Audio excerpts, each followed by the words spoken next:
উস্তাদ বিসমিল্লাহ খাঁ সাহেব একজন ভারতীয় সানাই বাদক।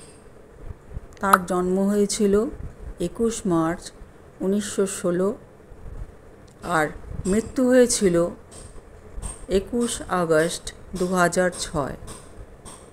ভারতের উচ্চাঙ্গ শাস্ত্রীয় সঙ্গীত জগতে এক অবিস্মরণীয় নাম। সানাইকে উচ্চাঙ্গ সঙ্গীত বাদনের মর্যাদায় অধিষ্ঠিত করে এই অমর শিল্পী ভারতের উচ্চাঙ্গ শাস্ত্রীয় সঙ্গীত জগতে ওস্তাদ উপাধিতে ভূষিত হয়েছেন।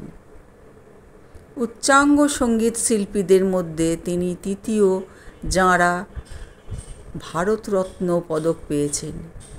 তিনি ছিলেন অল্প সংখ্যক গুণীদের মধ্যে একজন যিনি ভারতের 4টি সর্বোচ্চ বেসামরিক পদকে সম্মানিত করেছেন। এরপর ওনার গলা শুনুন।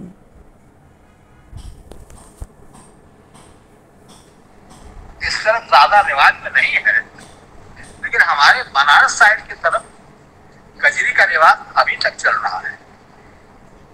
तो हमारा दिल चाहता है जहाँ सब की समाज कजरी भी बजाए। आप राजी हो ना राजी हो इसकी मुझे परवाह नहीं, कजरी जरूर बजाओ।